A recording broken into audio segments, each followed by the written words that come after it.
Bien sûr, Henri, tu sais ça. Qui c'est qui a déjà eu des grains de blé dans ses mains? Talita, oui? Toi aussi? Qui c'est qui voudrait avoir des grains de blé dans ses mains? Vous aimeriez bien? Oui, je vois. Pauline, bien sûr. Ben, si vous voulez avoir des grains de blé, vous savez où est-ce qu'il faut aller? Il faut vous approcher du baptistère. Vous voyez là-bas, le baptistère? J'ai mis plein de petits grains de blé. Allez en chercher, les enfants. Allez prendre des grains de blé. Vous pouvez en prendre dans vos mains. Comme ça, vous allez voir à quoi ça ressemble. Allez-y. Yo-yo. Inoa. Le baptistère, il est là. Là-bas, c'est pour ranger les affaires. Non, mais je vais vous montrer le chemin pour le baptistère, les enfants. Vous savez à quoi ça sert, le baptistère? C'est là où on fait les baptêmes. Alors prenez ces grains de blé. Les grands enfants, est-ce que vous aimeriez... qui c'est qui n'a pas touché de grains de blé? Qui c'est qui aimerait avoir quelques grains de blé dans ses mains? C'est moi qui distribue. Les grands enfants, s'il vous plaît. Voilà, les grands enfants du Seigneur. Tiens, regarde mon frère. Voilà, là tu as du blé.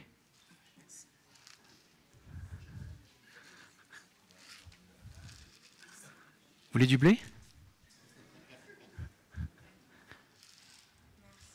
Voilà. Bien, ma sœur. Allez, levez la main ceux qui veulent du blé. C'est rare hein, quand on vous demande ça. En général, c'est pour le prendre. Voilà. Distribution gratuite de blé, c'est extraordinaire. Regardez, voilà, ça c'est des grains de blé. Oui, bien sûr. Bruno, du blé? Merci. Voilà les amis. Encore un petit peu de blé? Bien sûr. Qui refuserait? Vas-y, donne-moi ta main. Voilà. Tu en as pris bien? C'est bien, tu as eu raison là. Oui, ma sœur. Ah, mais regardez à quoi ça ressemble. Oui, ah oui, c'est vrai. En français, c'est vrai qu'on dit le blé, c'est vrai que c'est... Il faut traduire hein, des fois. Ouais. La prochaine fois, je prêcherai sur l'oseille. Non, je rigole. Qui c'est en cœur qui veut du blé? Voilà. Regardez. Regardez les grains de blé, à quoi ça ressemble. Ma sœur. Tiens, regarde mon grand. Voilà, vous avez des grains de blé dans vos mains maintenant. Vous voyez à quoi ça ressemble? Alors, d'après vous, est-ce que ce grain-là, est-ce qu'il va changer maintenant? À partir de ce moment-là, à partir de maintenant, vous le gardez dans vos mains, vous pouvez le mettre peut-être sur votre table de chevet, pas très loin. Est-ce que vous pensez que ces petits grains de blé-là vont changer, les enfants? Ils vont rester comme ça normalement, non? Est-ce qu'ils ont l'air verts? Est-ce qu'ils ont l'air secs? Comment ils ont l'air? Ils ont l'air secs, hein? Plutôt secs. On peut les garder d'ailleurs assez longtemps comme ça. Ils se gardent, si on les garde secs, on peut les garder très longtemps et s'en servir après. Qu'est-ce qu'on fait avec du blé? On fait de la farine, par exemple, ouais. Alors ça ne se mange pas comme ça, ma puce, parce que tu vas te casser les dents. Mais, oui, Pauline, on fait du pain avec de la farine, exactement. Donc le blé permet de faire du pain, exactement. Aujourd'hui, si on devait trouver un titre au message, c'est que le grain... Les enfants, là-bas, vous voulez du blé? Derrière les ordinateurs. Le grain doit mourir. Le grain doit mourir.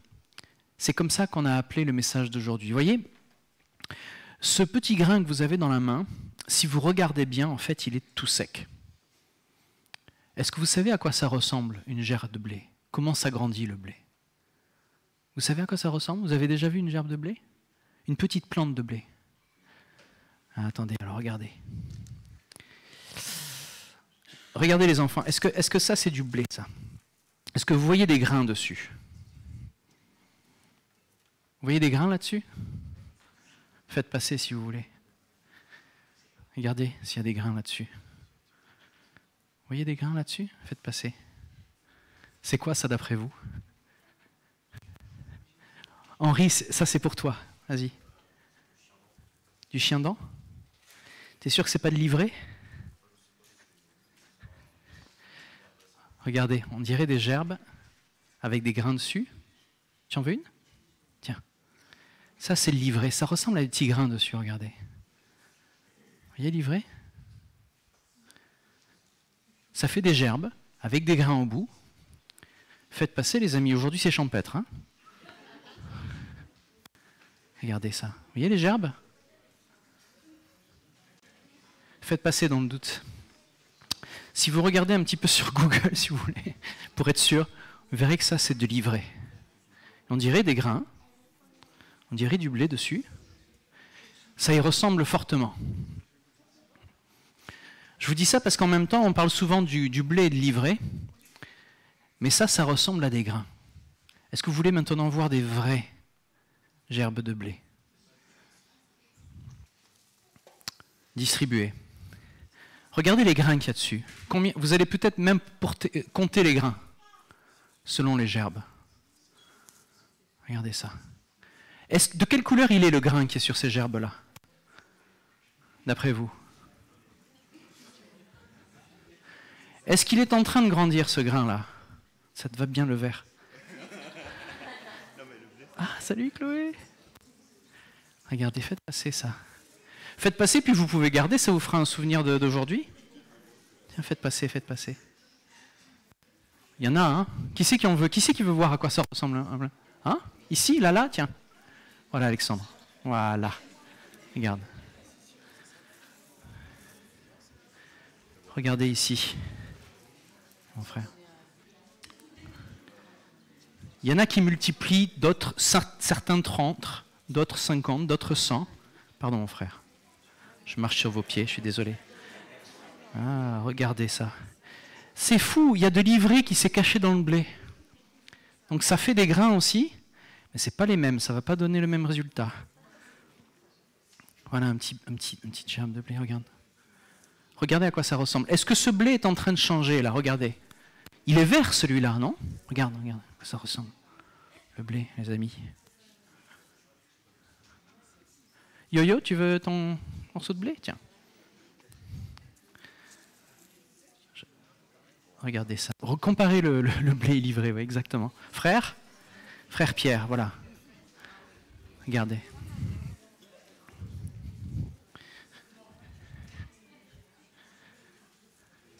Ma sœur.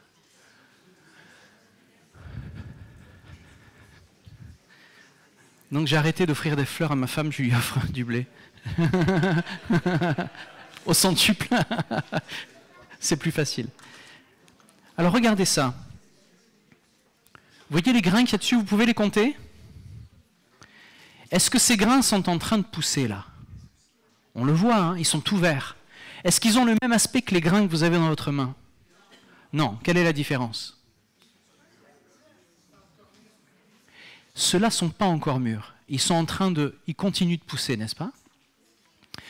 Donc en fait, ce que je suis en train de vous montrer ici, qu'est-ce que fait le grain? Que fait le grain, les amis?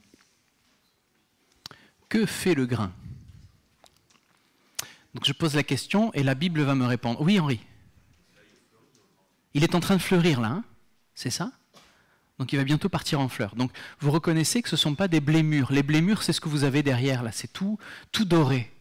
Quand vous voyez des champs entièrement dorés, ce sont des champs de blé. Eh bien, que fait le grain?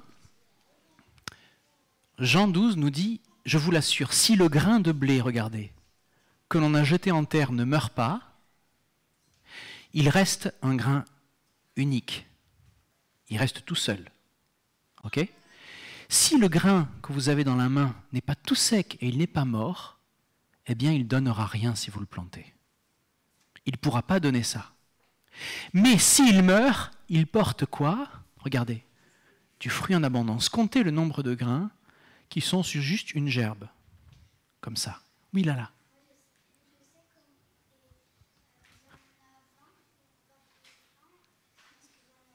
Oui. Exactement, 20 pour 2, ça fait 40. Donc tu vois, le grain s'est multiplié, et il en a fait 40. C'est quand même merveilleux ça, 1 fois 40, quand on plante, n'est-ce pas? Mais est-ce que si je plante ce grain-là, là, qui est tout vert, je le mets en terre, est-ce que ça va fonctionner, les enfants? Pourquoi? Parce qu'il n'est pas mort? Oui, là. Exactement, il n'est pas mort, tu l'as dit. Parce que le Seigneur, Jésus, nous dit, et il nous explique que si le grain n'est pas mort, alors il ne peut pas porter du fruit en abondance. Alors comment fait le grain? comment fait le grain? Comment est-ce qu'il fait pour porter du fruit en abondance? La parole aussi nous répond, regardez. En Corinthiens, Paul, il parle aux Corinthiens, il est un petit peu quand même en colère contre eux. Parce que les Corinthiens n'ont pas compris ce que vous êtes en train de comprendre là. Et Paul leur dit, dans la nature, la graine que vous semez ne peut pas reprendre la vie qu'après être passée par la mort. Ça a l'air dur comme ça de dire qu'il faut qu'il y ait la mort avant qu'il y ait la vie. Mais c'est comme ça que le Seigneur a fait les choses, même dans la nature. Lorsque vous faites vos semailles, c'est quoi des semailles les enfants? J'entends un gars du Québec qui m'a fait parler. C'est quoi les semailles? Oui, mon grand. Alors, c'est un petit peu avant. C'est bien dans le processus de récolte, tu as raison. Mais c'est avant. C'est quand tu vas te mettre à semer, exactement. Voilà. Donc, lorsque vous faites vos semailles, vous ne mettez pas en terre le corps que la plante aura quand elle aura poussé. Ça veut dire que si je mets le corps là de cette plante a poussé, elle a un corps. Si je le mets dedans la terre, ça ne donnera absolument rien. Parce que ce n'est pas ça que le Seigneur veut planter. Quand elle aura poussé, mais une simple graine, ce que vous avez dans votre main, un grain de blé par exemple, ou quelque autre semence. Si ce grain que vous avez dans la main toujours, vous le mettez en terre chez vous, dans un petit pot, dans les pots de fleurs de papa et maman, si vous avez un petit carré avec un petit peu de terre, vous pouvez le planter et ça va porter un corps comme ça. Alors, Paul explique aux Corinthiens ça, vous voyez, parce que les Corinthiens ne comprenaient pas. Ils se disaient, pour nous, il n'y a rien qui va changer. On meurt et puis quand on va renaître, ça va être un peu pareil. Eh bien non, le Seigneur explique qu'il faut que ce que l'on enterre, ce soit un grain de blé, et que ce grain de blé doit d'abord être mort, pour qu'après Dieu lui redonne vie. Et à chaque semence qui sera plantée, elle aura un corps différent. Donc pour nous, c'est pareil. Quand nous allons ressusciter, nous serons encore tous différents. Nous serons peut-être comme des anges, comme dit la parole, mais nous serons tous différents. Eh bien, ici, le grain, comment fait-il? On doit l'enterrer. Et juste après, Jésus nous montre que c'est lui le premier grain. Vous voyez ce grain tout mort que vous avez dans votre main? Jésus nous dit, c'est moi le premier grain, regardez. Jésus est le premier grain. En 1 Pierre, au chapitre 3, verset 18, Pierre nous dit, Christ lui-même a souffert la mort. Vous voyez? Christ est mort, comme le grain que vous avez dans votre main. Exactement la même chose. Il a souffert la mort, mais pourquoi est-ce qu'il a souffert la mort? C'était pour les péchés, et il l'a fait une fois pour toutes. Il n'y avait pas besoin de tuer des sacrifices pour pardonner les choses. Christ a fait un sacrifice pour tous les autres sacrifices. Il n'y a pas besoin de faire d'autres sacrifices après Christ. C'est ce que Franklin nous expliquait tout à l'heure, quand il disait que le Seigneur a tout fait pour nous donner sa justice. Lui, l'innocent. Christ était innocent, on est d'accord les enfants? Il est mort pour les coupables, afin de vous conduire à Dieu. Il a été mis à mort dans son corps, mais il a été ramené à la vie par l'Esprit. Donc qu'est-ce qui va se passer quand vous allez mettre cette graine là, qui est toute sèche dans la terre et que vous allez l'arroser? Qu'est-ce qui va se passer? Je pense que la question est trop bête, donc oui. Le blé va pousser, exactement. Donc si on le met en terre et qu'on se met à l'arroser, ça va venir une petite plante comme ça va se mettre à pousser. Mais seulement si le blé est mort. Vous voyez? Donc, comment est-ce que le Seigneur fait pour redonner la vie? Comme si nous, on était des grains de blé. Comme si nous... Vous savez que la Bible nous compare en fait à ces grains de blé que vous avez dans votre main. Elle nous compare exactement à ces grains parce qu'il dit que Jésus a été mis à mort dans son corps, mais il a été ramené à la vie. Et donc c'est aussi par cet esprit qu'il a proclamé la victoire aux esprits célestes en prison, ceux qui autrefois s'étaient montrés rebelles. Pourquoi est-ce que Pierre dit ça? Parce que quand on est dans une situation ici sur terre, si on veut porter du fruit pour le Seigneur nous dit, vous devez faire comme ce grain de blé. Et là, vous allez dire, mais non, moi je ne veux pas mourir. Je n'ai pas envie de mourir. Mais la mort dont le Seigneur parle, ce n'est pas une mort qui est physique. C'est une mort qu'on dit être spirituelle. C'est-à-dire que si, dans notre esprit, dans notre manière de parler avec Dieu et d'être avec tout le monde, si on n'est pas passé par cette étape d'être plus le même grain, d'être un grain qui est entièrement pour Dieu, eh bien on ne peut pas porter du fruit pour le Seigneur. Je vais vous montrer encore à quel endroit le Seigneur en parle. Ici, on voit que Jésus est le premier grain. Regardez, on va continuer.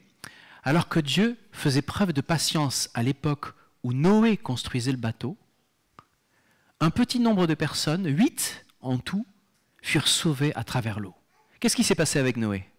Vous le savez? Pourquoi est-ce que Pierre nous parle de Noé là? Qu'est-ce qui s'est passé avec Noé, les enfants? Qui sait un petit peu ce qui s'est passé avec Noé? C'était un peu dur quand même ce qui est arrivé à l'époque de Noé. Vous imaginez, il était en train de construire un bateau alors qu'il n'y avait pas de mer. Il n'y avait pas de lac, il n'y a pas de mer. Tout le monde se moque de lui. Regarde, il est en train de construire un bateau n'importe où. Où est-ce que tu vas aller, Noé, avec ton bateau? Ils se moquaient de lui. Et les gens étaient méchants à cette époque-là, ils se moquaient facilement. Il n'y avait qu'une seule personne qui écoutait, c'était Noé. C'était le seul qui écoutait Dieu lui parler. Et pourquoi est-ce que la Bible nous raconte l'histoire de Noé? Eh bien, ce passage nous explique pourquoi.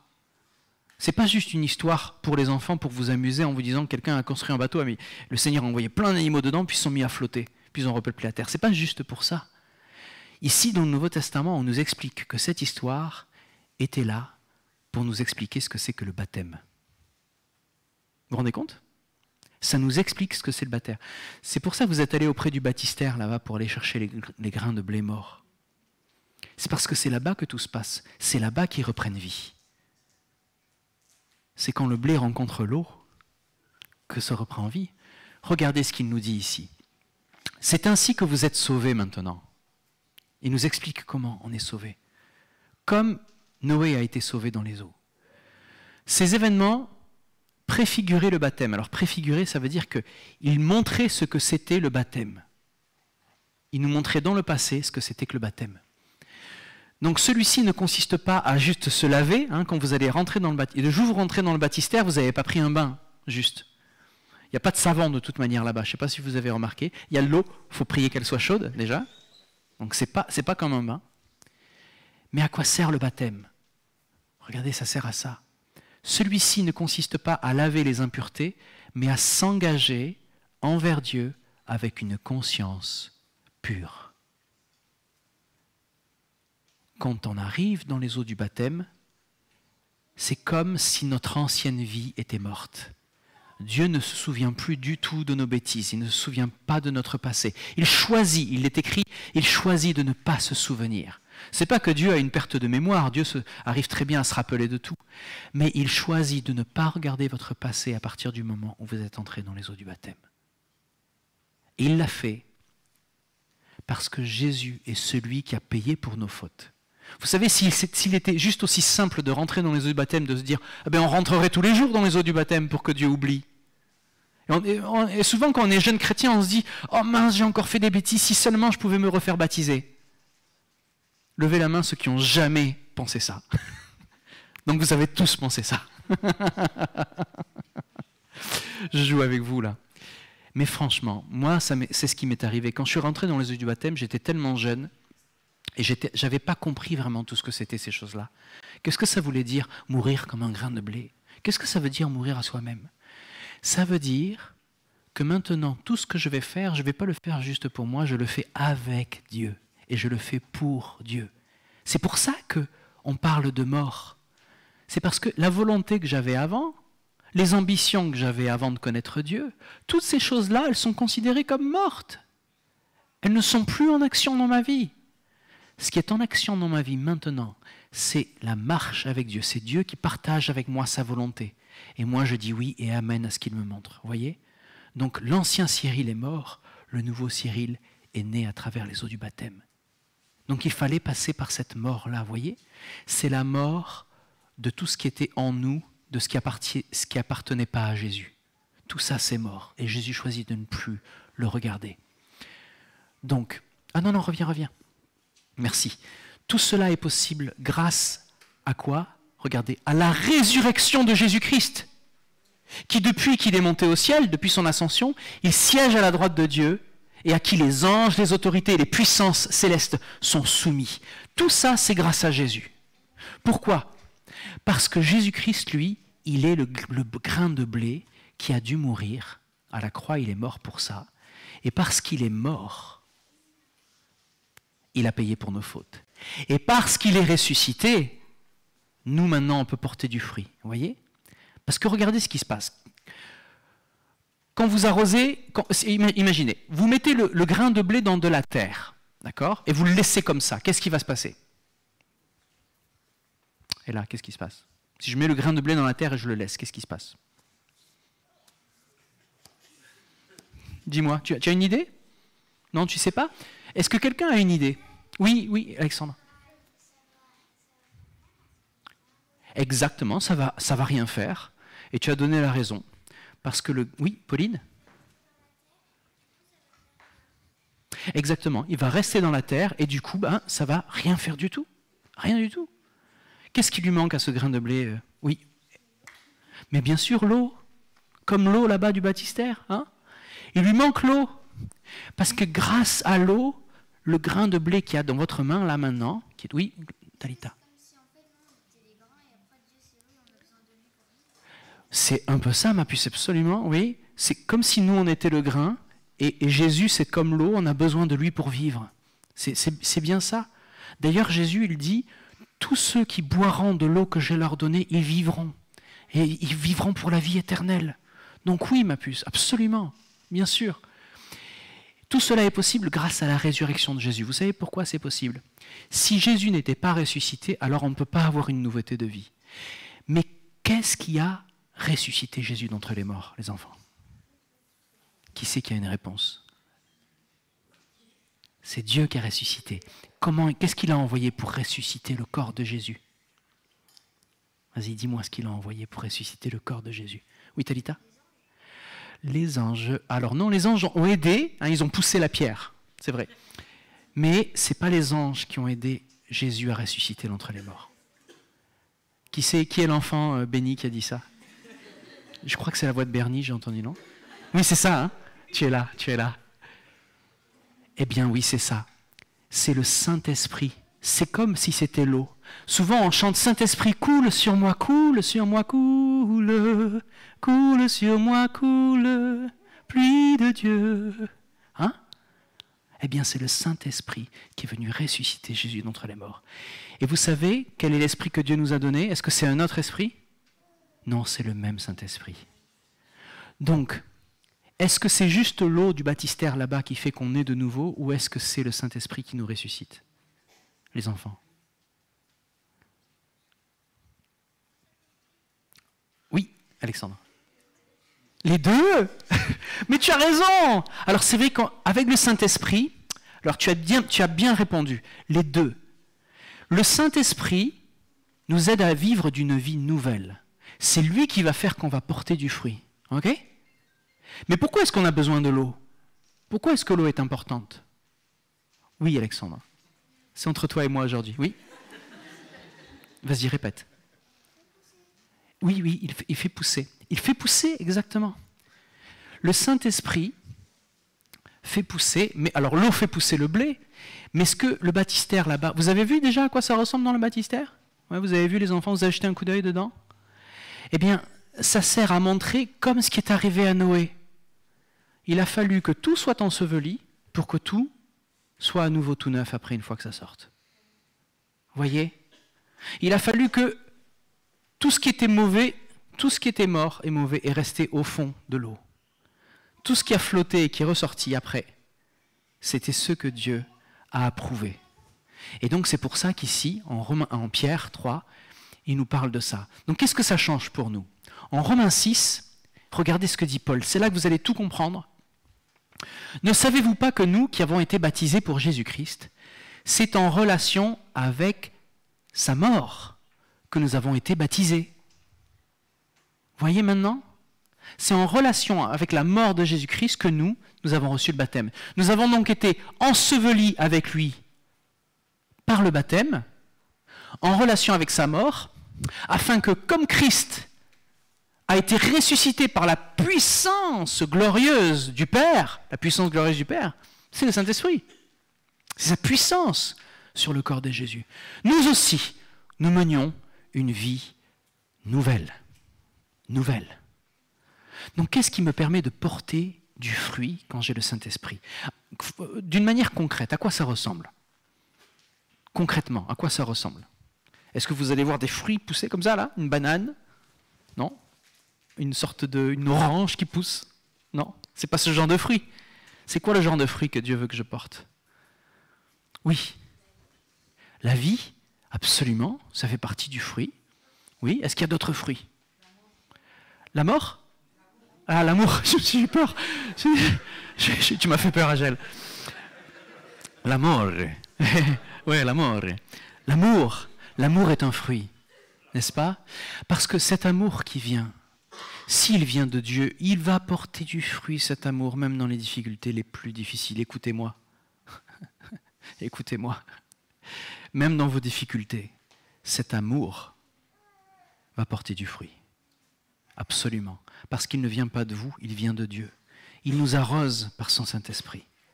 Et ce Saint-Esprit-là, quand il nous fait porter du fruit, il y a de l'amour qui sort. C'est même un des plus beaux fruits.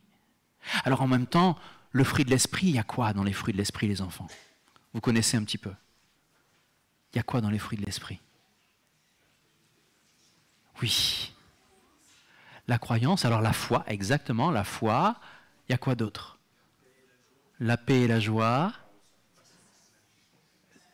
La patience, oui, c'est bien, c'est les femmes qui parlent. Vous avez besoin de beaucoup de patience avec nous.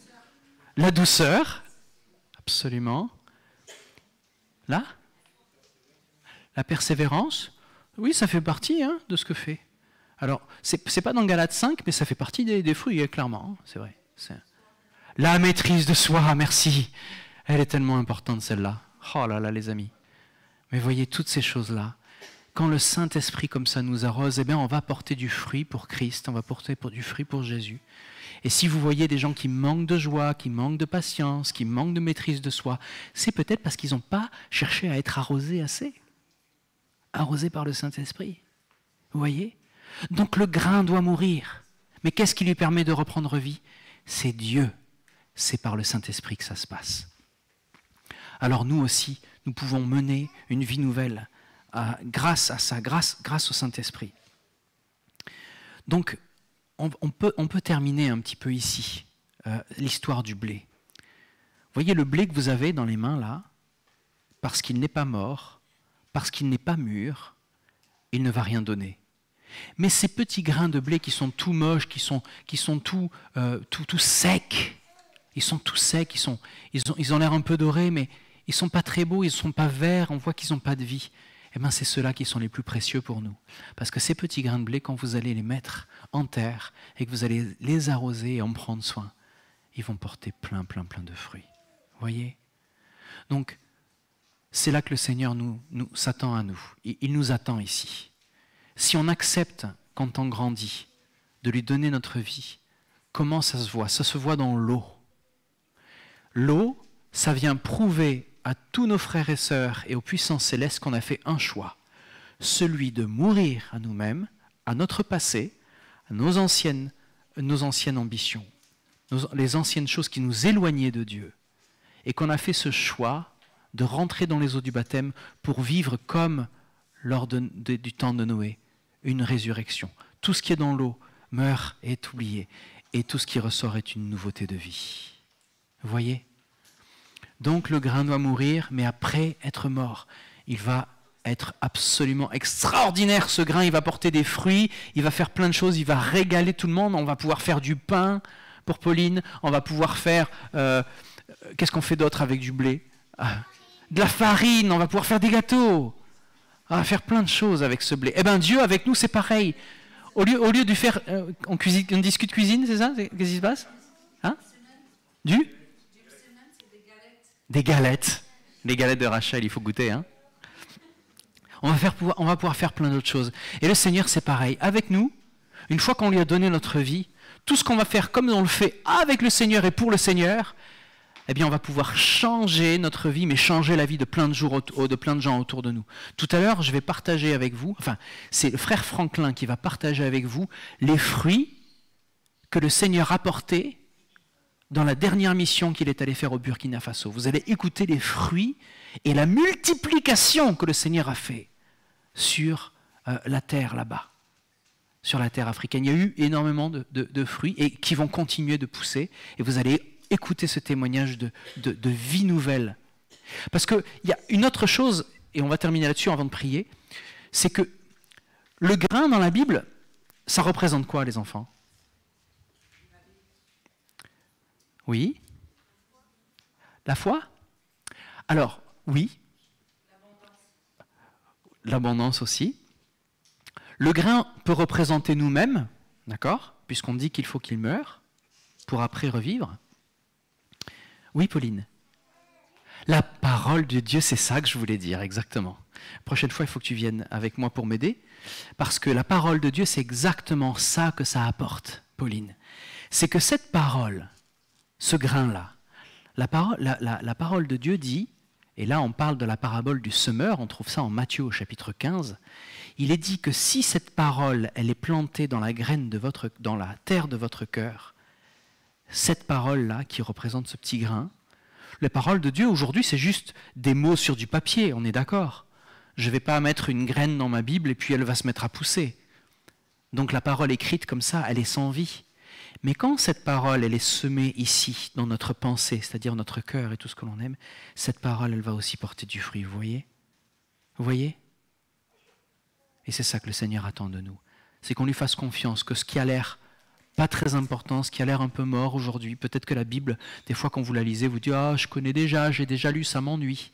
Mais ce que vous ne savez pas, c'est que ces grains de parole, quand vous les lisez et quand vous passez du temps dessus, au bout d'un moment, dans la terre de votre cœur, ça va porter un fruit. Certains 20 fruits, 30 fruits, 50, 100 fruits. Donc faites confiance au Seigneur pour le grain que vous êtes et pour le grain de la parole. Amen. Je vous invite à prier. Seigneur, merci. Aide-nous à nettoyer cette salle de culte qui ressemble à un champ de blé. Seigneur, merci parce que c'est toi qui nous donnes de pouvoir vivre une nouvelle vie. C'est toi qui nous permets de reconnaître que l'on a besoin d'être comme ce grain de blé. On a besoin de sécher, on a besoin d'arrêter de vivre juste pour nous-mêmes, pour commencer à vivre pour toi. Merci Seigneur parce que tu nous as montré dans ta parole que à travers les eaux du baptême, tu refais toutes choses nouvelles et que par ton Saint-Esprit, tu viens transformer les désirs de notre cœur. Tu viens transformer ce que nous voulons pour que nous puissions faire ce que toi tu veux. Merci Seigneur parce que si on te fait confiance, alors le champ de blé que tu as planté ici à EBE va multiplier des grains jusque sur toute la terre. Toute la terre. C'est ce que tu nous as promis et ce que tu es en train de faire. Alors merci Seigneur que cette graine soit plantée dans les cœurs, que ce soit les plus jeunes comme les plus anciens Seigneur. Et que la graine de ta parole et que la foi continue de grandir et de nous remplir Seigneur pour que nous puissions porter du fruit à ta gloire, que nous puissions avoir une vie en abondance, une vie qui va être extraordinaire même aux yeux des autres. Ils vont se dire mais qu'est-ce qui se passe dans cette vie? Il y a tellement de fruits, il y a tellement de belles choses qui se multiplient. Et merci Seigneur, parce que c'est toi qui arroses par ton Saint-Esprit. Alors nous te demandons ton esprit, nous te demandons ce changement, il n'y a que toi qui peux l'opérer. Nous ne pouvons pas l'imiter. C'est à toi de venir nous arroser. Sois béni Seigneur Dieu pour ta générosité. Tu as payé le prix pour nous. C'est toi qui es mort le premier pour que nous puissions vivre en nouveauté de vie. Sois béni au nom de Jésus. Amen. On va prendre ce petit chant. Ensuite, après, on laissera la place à notre frère Franklin. Te ressembler, Jésus, c'est notre espoir suprême.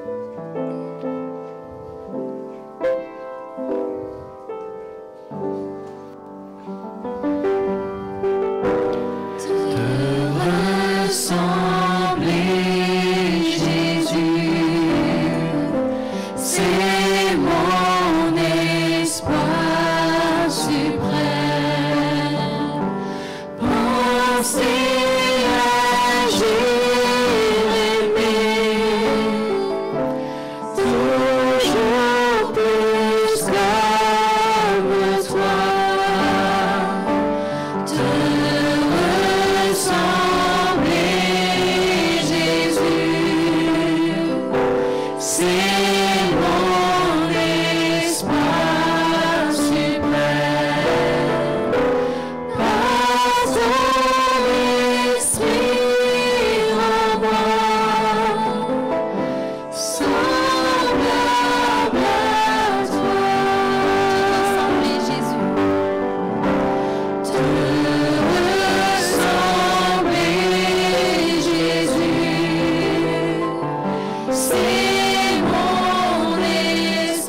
Amen. Alors, si j'ai un petit PowerPoint à partager.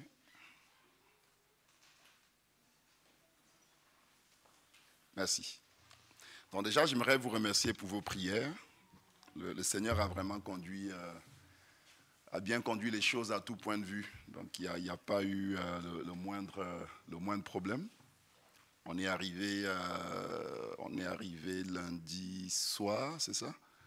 On est arrivé lundi soir et je suis revenu en France le lundi matin de cette semaine. Alors ce que je vais faire, c'est juste vous passer rapidement quelques éléments sur cette présentation. Après, je vous partagerai aussi rapidement 2 ou 3 choses qui m'ont le plus marqué. Donc allons-y.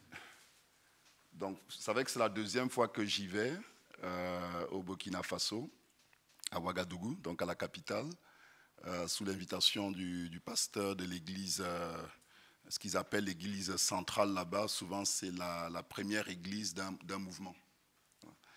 Et donc, j'y étais avec le pasteur Michael, qui est un pasteur nigérien avec qui on avait travaillé lorsqu'on était à Montréal, avec ma famille. Et c'est une conférence nationale dans leur mouvement d'église, un séminaire de pasteurs. Donc, il y avait, je n'ai pas eu le compte exact, mais il y avait à peu près entre 150 et 200 pasteurs qui étaient venus pour cet événement. Donc, le Burkina Faso, vous voyez, c'est vraiment situé de façon stratégique en Afrique. Vous voyez le nombre de pays frontaliers qu'il y a au Burkina Faso. Et je pense même d'ailleurs que dans la manière dont le mouvement évangélique est entré en Afrique, surtout les assemblées de Dieu, ce positionnement a joué un grand rôle à ce niveau-là. Donc, vous voyez que la ville, donc on était à Ouagadougou, c'est à peu près 20 millions de personnes d'habitants. Il y a 2 grandes villes, on va dire, et le reste, ce sont des petites villes qui sont autour, je pense, à moins de 200 000 habitants. Et l'économie du pays est essentiellement basée sur l'agriculture, donc c'est essentiellement des gens qui vivent de l'agriculture. Donc, ce qui fait que l'œuvre missionnaire des églises qui sont implantées là-bas consiste à pénétrer les différents villages pour apporter l'évangile. Donc, si on continue. Donc, la langue principale qui est parlée, c'est le Mossi. Pourquoi c'est important? C'est parce que en termes de matériel d'études pour les pasteurs, tout n'est pas disponible le peu qu'il y a de disponible est traduit dans cette langue-là, la langue Mossi. Donc, ce qui fait qu'ils n'ont pas beaucoup accès à beaucoup de ressources. Je parle là des pasteurs qui doivent travailler. Si c'est né, et d'ailleurs, quand les enseignements qui ont été donnés en français, à chaque fois, il y avait un interprète pour traduire en langue aussi ce qu'on disait. Ouais. Je peux continuer? C'est un pays qui est quand même à 61% musulmans. Au niveau du christianisme, vous voyez que c'est beaucoup, comment dire, essentiellement catholique. Et le mouvement évangélique, finalement, ne représente que, si on compte avec les protestants, aussi 6 à 7%, quoi. Donc c'est vraiment un champ missionnaire, pour ainsi dire, même pour les églises qui travaillent localement là-bas. Il y a un vrai fardeau de pénétration des zones rurales avec l'évangile. Donc je prends le temps d'insister pour que vous puissiez aussi dans vos prières prier dans ce sens-là. Et vous savez qu'il y a malheureusement beaucoup d'attaques terroristes ces dernières années qui ont causé beaucoup de déplacements. Ils estiment qu'il y a à peu près 1,5 million de personnes qui ont dû quitter leur localité et qui essayent qui vont dans les zones où il n'y a pas la guerre, quoi. Enfin, il n'y a pas de violence. Et c'est un vrai problème pour le pays, et aussi une source de découragement pour beaucoup de pasteurs qui travaillent là-bas, parce qu'il y en a qui ont dû quitter leurs églises et d'autres qui sont restés, malgré le danger. Si on continue. Donc une des choses qu'on a remarqué, c'est qu'ils ont fait des travaux dans quand on y a été il y a 3 ans, l'église était encore dans son état, on va dire, d'origine. Et là, ils ont fait des travaux d'extension. Et je pense il me disait Jean qu'ils ont à peu près 400 personnes maintenant qui font le culte tous les dimanches. Donc là, on voit dans la première photo on va dire les principaux responsables de l'œuvre, de l'œuvre là-bas, qui s'appelle la mission apostolique. Je n'ai pas le nom exact. Donc le président qui est tout à gauche, avec d'autres personnes dont je ne me rappelle plus des fonctions. Là, ils sont habillés comme ça parce qu'il y avait, le samedi, il y avait comment on appelle ça, une ordination de pasteurs. Il y a 7 pasteurs qui sortaient de l'école biblique, donc qui allaient officiellement être installés. Voilà. Et tout en bas, c'est le pasteur. Donc c'est lui qui nous a invités, donc c'est le pasteur de l'église, dans ce qu'ils appellent l'église centrale, dans l'église centrale qui est à Ouagadougou. Okay. Continue. Donc les orateurs, je l'ai dit au début, on était 2 orateurs, donc moi-même et Michael. Et bon, donc vous voyez comment on était installés. Je peux continuer. Donc là, tout à l'heure, je disais qu'il y avait des pasteurs qui ont été ordonnés, donc je pense qu'ils sont au nombre de 7. Et c'était quelques photos de cette cérémonie. Donc, pour vous donner une idée du programme, donc concrètement ce qu'on a été faire, donc ça s'est déroulé sur 3 jours. Donc les sessions qui commençaient le matin et qui se terminaient vers 21h le soir. Donc il y avait 3 sessions sur les fondamentaux du discipulat. Donc c'est moi qui ai pris ces 3 sessions. Ensuite, 3 messages que Michael faisait en soirée, donc sur la grande mission, le leadership chrétien, la formation des disciples. On a également travaillé sur les principes d'interprétation de la Bible avec des cas pratiques. Donc ils ont travaillé en petits groupes. Et puis il y avait également des sessions de prière à la fin à chaque soirée pour les pasteurs et pour l'œuvre de façon générale. Donc rapidement, sur les 3 sessions que j'ai animées, l'idée c'était en fait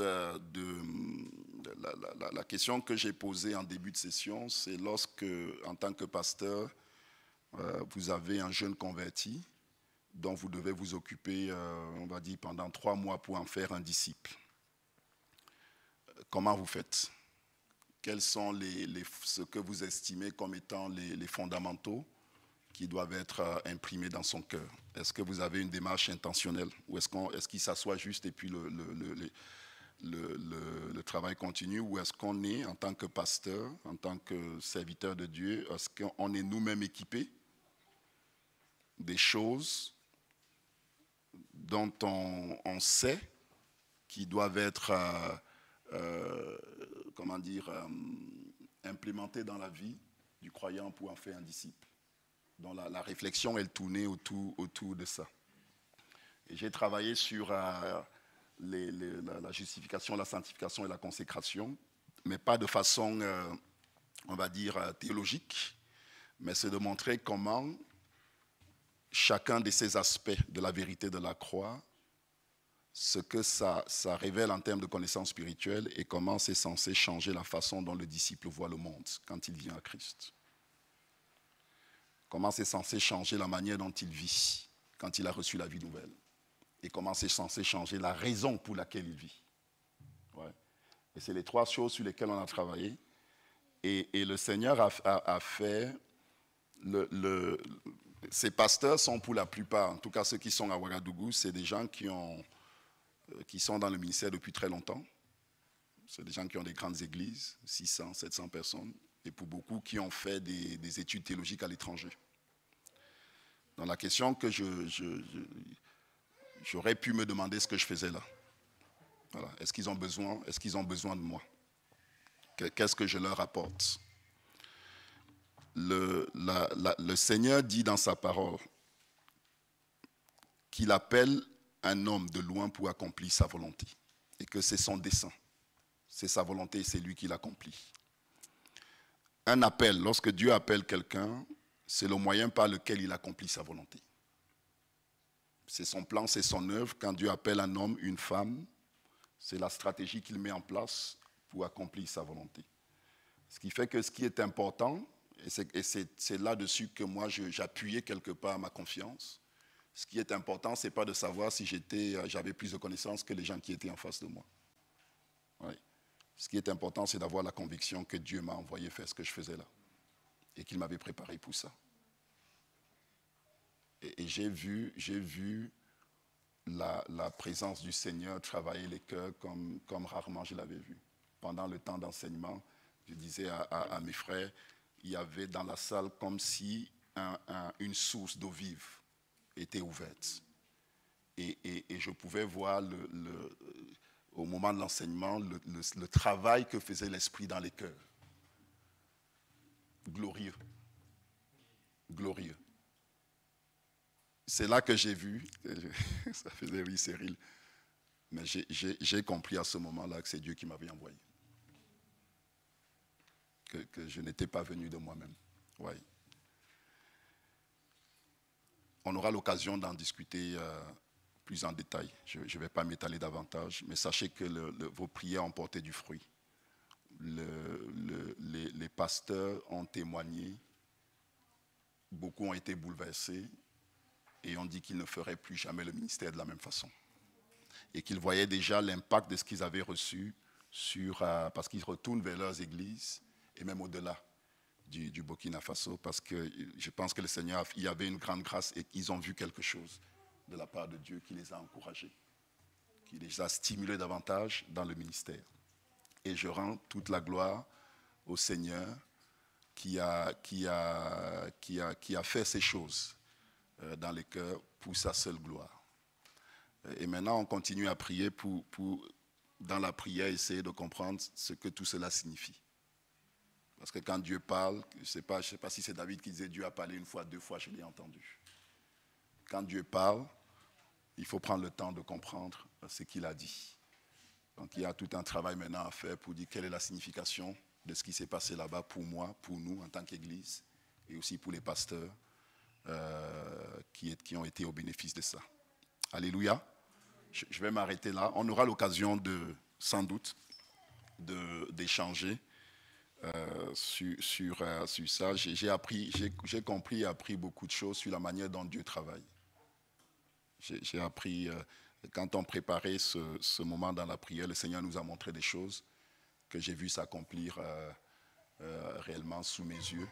Et ça m'a appris beaucoup de choses. Amen. Allez, je vais m'arrêter là.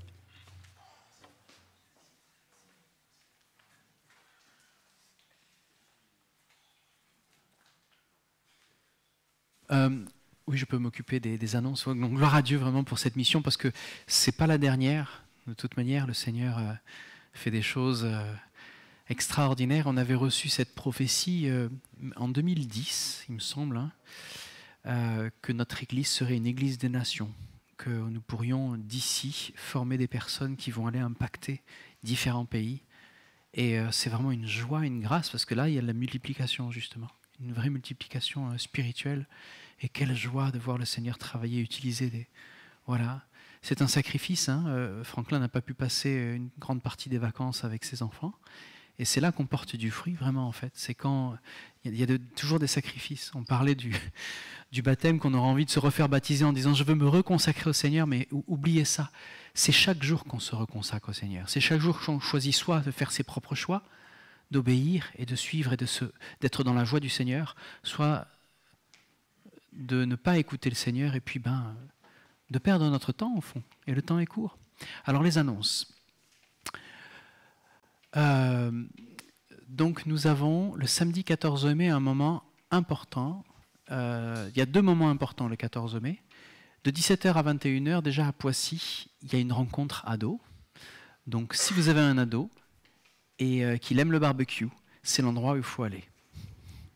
Ne vous inquiétez pas, c'est un barbecue qui est aussi spirituel, il y aura des échanges et partages, mais le plus nos enfants peuvent se croiser, se voir, discuter, le plus le lien de cette fraternité est tissé, et ça c'est très important pour nous. Donc de 17h à 20h. Et il y aura la première fête du quartier de l'Arsenal, donc ici tout le quartier va être en fête pour la première fois. Vous avez remarqué qu'il y a des immeubles qui sont sortis du sol juste le temps de cette période de Covid, et qu'on est dans un quartier qu'on ne reconnaît même pas, mais que le Seigneur, lui, avait déjà préparé. Et si la petite église EBE est comme cette lumière sur la montagne, elle n'est pas faite pour rester sous le boisseau, elle est là pour briller, et on va utiliser ce jour-là pour pouvoir un petit peu inviter toutes ces personnes qui se posent la question de savoir mais quel est ce lieu, quel est cet endroit qui s'appelle Emmanuel. Et donc on va pouvoir présenter EBE aux nouveaux arrivants du quartier. Donc si vous pouvez venir pour pouvoir aider à mettre en place un petit peu le café, des biscuits, de pouvoir garder les enfants pour ceux qui vont servir aussi. On va pouvoir distribuer aussi les triptyques qu'on a, les petits flyers pour expliquer ce que notre Église vit et ce qu'elle fait. Et donc on va pouvoir aussi partager des témoignages. Si vous voulez participer, et j'espère que vous désirez participer, si vous habitez pas loin, c'est vraiment l'idéal. Je vous invite à contacter Guillaume pour lui dire que vous êtes disponible et prêt à servir, prêt à porter du fruit. Et donc ce jour-là aussi, donc ce sera l'occasion aussi, il y aura des chorales, enfin il y aura un petit peu de chant. Donc normalement il y aura aussi une animation musicale. Vous savez, le Seigneur a fait un don musical à cette église. On va pouvoir l'exprimer ce jour-là. Autre moment important en mai, pendant le long week-end de mai, eh bien, habituellement, tous les ans, c'est là que la FEB fait une convention. Et là, on aura un congrès, donc c'est plus gros qu'une convention. On va avoir des orateurs qui vont venir de loin pour pouvoir nous enseigner, partager des choses. Et on appartient à la fédération évangélique, Fédération des Églises évangéliques baptistes de France, donc la FEB. Et donc ce temps, du 26 au 28 mai, ça se passera juste à côté, Port-Marly, alors que d'habitude, ça peut se passer à Lille, ça peut se passer à Bordeaux, ça peut se passer à loin. Et comme c'est juste à côté, on va pouvoir participer. Mais on a toujours besoin de bénévoles, de personnes qui veulent participer pour pouvoir aider sur place à accueillir correctement ceux qui vont venir de loin. On a des églises qui vont venir de partout de la France pour venir participer. Donc, si vous choisissez de participer, vous pouvez, et ça c'est très important, vous pouvez conduire les orateurs. Donc, je vous l'ai dit, vous allez pouvoir passer un temps intime entre les personnes qui sont invitées à parler pour cet événement, pouvoir aller les chercher, faire le taxi en fait, aller les chercher à l'aéroport et revenir. Tous vos frais sont remboursés, tout ça c'est couvert par les frais de la FEB, et en plus vous aurez un temps juste avec des personnes extraordinaires. Voilà. Donc si vous voulez servir, vous avez une voiture et que vous voulez servir pour pouvoir faire chauffeur, venez nous voir. Oui, Guillaume. Ah, ils sont déjà amenés à l'hôtel ? D'accord.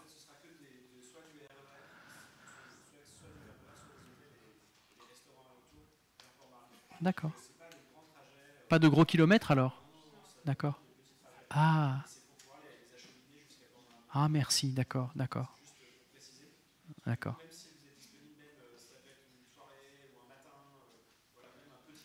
Un petit créneau. D'accord.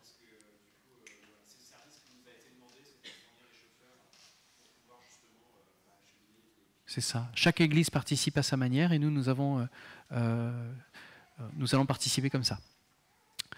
Donc voilà, vous pouvez voir Sophie hein, si jamais vous voulez participer, tout simplement. Alors, les baptêmes, on parlait du baptistère tout à l'heure, là où il y a les grains de blé qui attendent de revivre. Eh bien, le dimanche 5 juin, ce sera notre prochain culte de baptême. Et ceux qui vont se faire baptiser, la plupart sont ici. Mais on aura la chance d'avoir Jérémy qui va rentrer dans les eaux du baptême. On a Jean-Samuel. On a aussi Timothée qui n'est pas loin. Et on a Nyansa qui est ici. Donc on se réjouit vraiment de ces 4 baptêmes. Merci parce que alors si vous venez, vous allez pouvoir entendre des témoignages justement de transformation, de qu'est-ce qui s'est passé spirituellement pour passer de la mort à la vie. C'est-à-dire de marcher avec le Seigneur Jésus-Christ. Et vous allez pouvoir témoigner visuellement de la renaissance à travers les eaux du baptême. Voilà. Donc les rencontres fraternelles se passent donc tous les mois. On a des rencontres, des groupes de maison qui se passent un soir dans la semaine. Alors vous pouvez choisir votre groupe de maison, mais il faut absolument que vous en ayez un. C'est très important de faire partie de ces groupes parce que c'est là qu'on apprend à se connaître, à discuter, à partager les fardeaux, à prier les uns pour les autres et à étudier la parole de Dieu. Donc, groupe de maison très important. Et tous les vendredis soirs, ici, à EBE, en présence, eh bien, il y a la maison de prière où on peut partager à nouveau un temps de prière.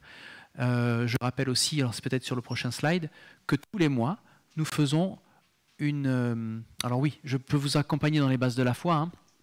Si vous voulez revoir vraiment les bases de votre foi chrétienne, ou si vous vous posez des questions sur le baptême, venez me voir. On va discuter ensemble, on va faire une petite étude sympathique qui va vous permettre de revoir les bases. Voilà. Donc bienvenue à ceux qui sont là pour la première fois, mais je pense qu'on connaît tout le monde. Il n'y a personne qui est là pour la première fois, hein. Toute la famille est rassemblée. D'après ce que je vois, je ne vois pas de nouveaux visages en tout cas. Bienvenue à nouveau. Oui, je vous dis ce qui n'est pas marqué là, mais très important aussi. Les temps qui arrivent sont des temps qui pourront sembler difficiles. Il y a des épreuves que beaucoup traversent. Et ces épreuves-là, comme le Seigneur nous le révèle même dans la louange, ne sont pas là pour accabler, ne sont pas là pour diminuer nos forces, ou juste des périodes de test. Ce sont des moments que le Seigneur va utiliser pour transformer ce grain et faire en sorte qu'il porte du fruit. Donc, comment est-ce que ça se manifeste ici? Le fait d'écouter le Seigneur et de pouvoir se mettre à son école pour pouvoir transformer cette situation difficile en situation glorieuse. Eh bien, tous les mois, pendant une semaine, nous nous levons pour pouvoir prier ensemble à 7 h du matin, prier ensemble à 9 h du soir. Donc il y a 2 rendez-vous dans la journée. Et c'est donc les 3e semaines de chaque mois pour que le 4e samedi du mois, nous nous retrouvions pour faire un jeûne et prière le samedi, ici, de 10 h à midi et peut-être plus dans le futur. Mais ces moments de jeûne, de prière ensemble sont extrêmement importants pour la foi de notre Église, pour la victoire dans les combats. Et si vous vous êtes intéressé par ça et que vous n'avez pas encore participé, venez nous voir et on vous rajoutera sur le groupe pour pouvoir recevoir les nouvelles de ce groupe de prière et que vous puissiez prier en rythme avec tous vos frères et sœurs dans cette église. Voilà. Je pense que c'est terminé. On arrive au bout de nos slides, donc je vous invite à vous lever pour la bénédiction et puis nous allons remercier le Seigneur.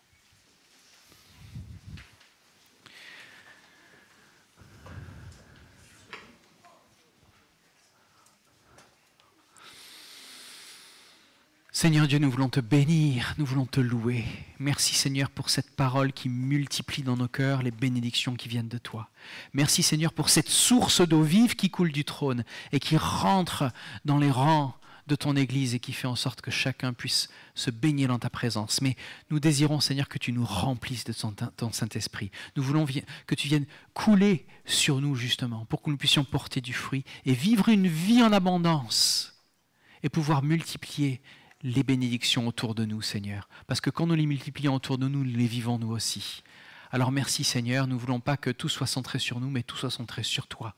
Permets-nous de te rejoindre dans ton œuvre, Seigneur, de voir ce que tu es en train de faire, et permets-nous de nous équiper par ta présence chaque jour, pour que nous puissions accomplir l'impossible, c'est-à-dire la tâche que tu nous appelles à faire, vivre avec toi, par toi, pour pouvoir impacter cette génération, Seigneur. Merci que ta volonté soit faite sur la terre comme elle est faite au ciel, Seigneur. Amen. Soyez bénis.